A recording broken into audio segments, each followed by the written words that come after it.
Cela ressemble à un tatouage qui se transfère sur la peau, un peu comme un bijou. Un bijou, oui, mais de technologie.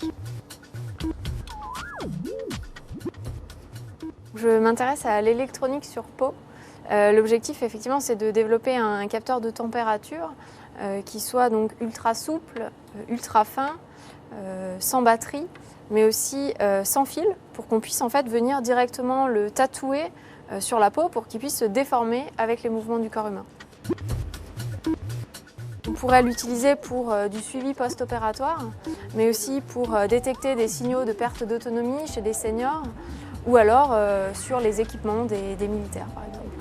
On peut l'interroger à distance à l'aide d'une station qu'on pourrait envisager de placer dans un fauteuil d'une personne ou dans un sac à dos, l'équipement d'un militaire, par exemple.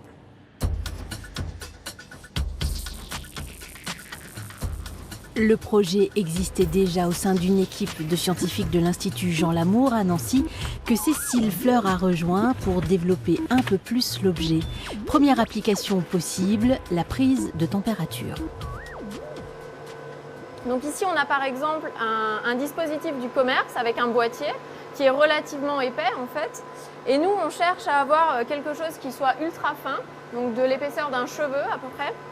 Ultra souple aussi pour qu'on puisse en fait directement le positionner sur la peau et qu'il puisse se déformer avec les mouvements du corps humain.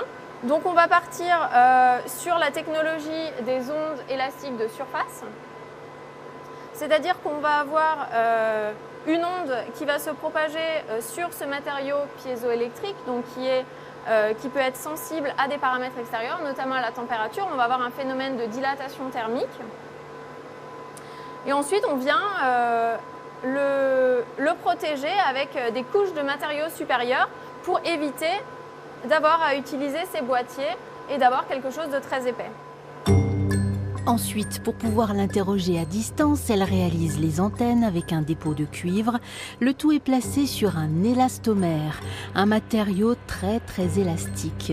Résultat, un dispositif avec capteur de température et antenne ultra fin et étirable. Cécile est aussi enseignante, on la retrouve à Polytech en plein TP avec des deuxièmes années. Là aussi, il est question d'électronique. Électronique et biologie pour elle qui est spécialisée en biomécanique, c'est un domaine plein de promesses pour le futur. Donc 3,3, 22 et 100. C'est un domaine qui a beaucoup d'avenir, c'est d'actualité, l'électronique sur peau, le suivi en continu des paramètres du corps humain. On voit que le marché des capteurs est vraiment en pleine croissance. Cécile Fleur est attendue à l'université de San Diego aux États-Unis dans quelques semaines. Elle y poursuivra ses recherches sur l'électronique sur peau, au moins pendant 1 an.